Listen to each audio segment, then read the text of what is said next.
We have made massive mistakes on this planet because we have untethered ourselves from our founding fathers.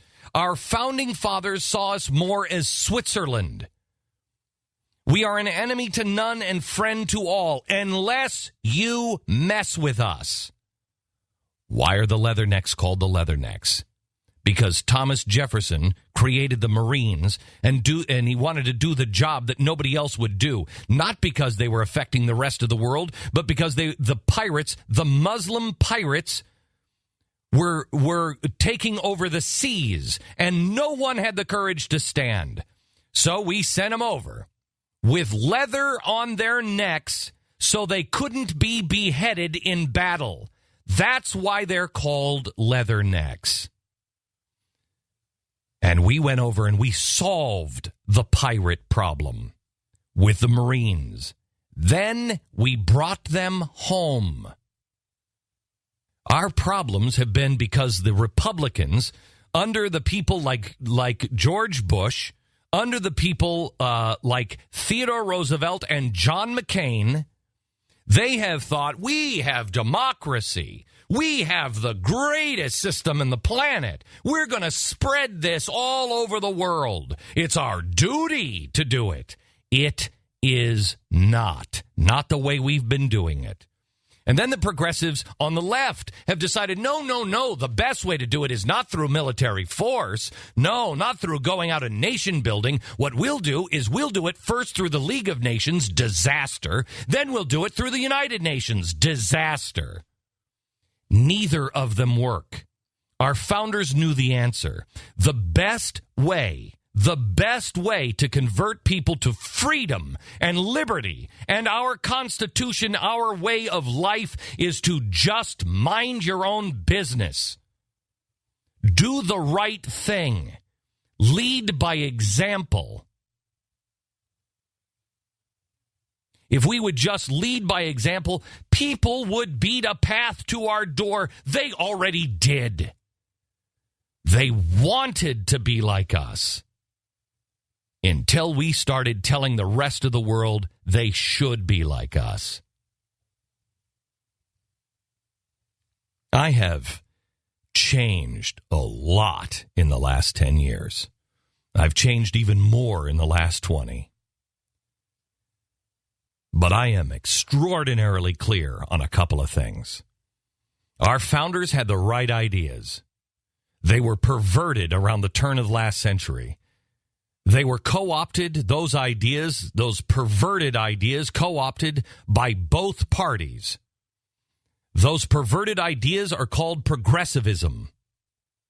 And whether it is spreading power through the United Nations, led by the United States, or that's their theory, or spreading our power through our military might and through nation building, both of them are wrong and they're perverted.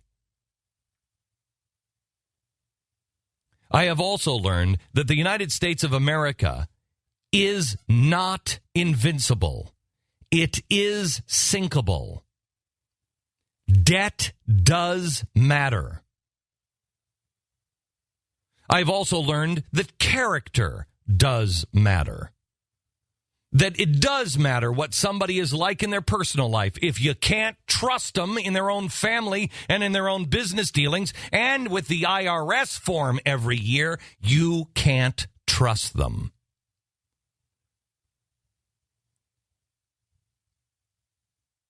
I also know it is immoral to ask someone to fight in your name. It is immoral to start a war and not kill as quickly as you possibly can, to end the suffering as quickly as you can.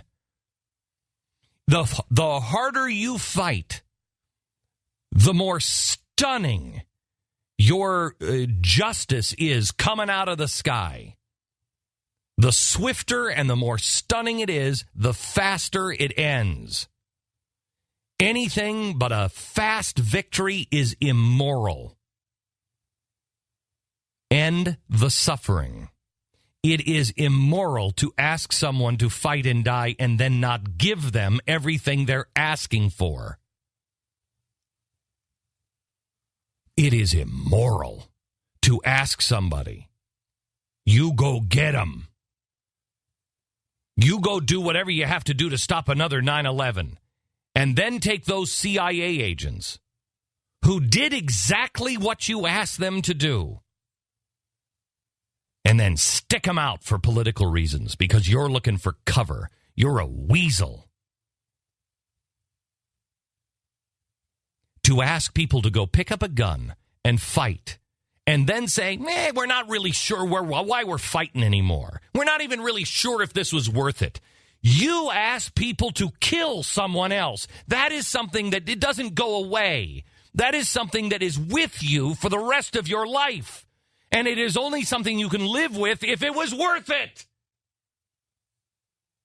But now, we're not really even sure if it was worth it. Then you end the madness. You stop the killing.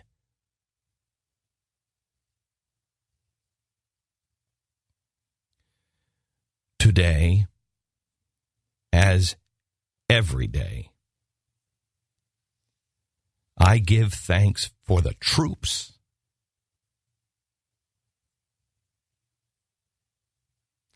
I give thanks to the police officers, the firemen.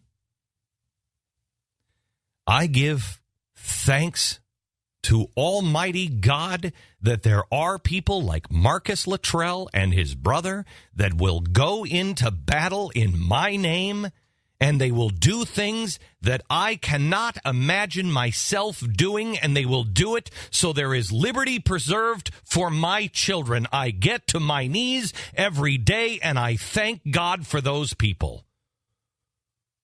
Well, it is time that those of us who are on our knees every day stand up and say, enough is enough. You either stand by these people, you either give them what they want, you either stop trying them for things you ask them to do.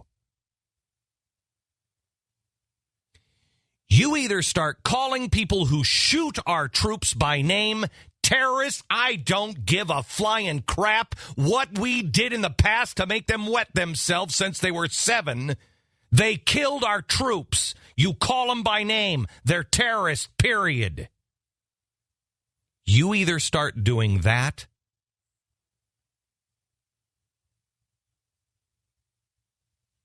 or I just can't support you in any way, shape, or form. In any way, shape, or form. You have to make your own decision if you were thinking about re-enlisting, but I have to tell you, we need you so desperately. We are counting on you so desperately. If we lose this in Iraq, if we lose this in Afghanistan, it's all going to start all over again. And it will be left up to our children and our grandchildren, if our grandchildren are allowed to have a country anymore. But I cannot ask you to go serve in my name. For my country, I promised myself I would not be a part of a generation that created another Vietnam veteran.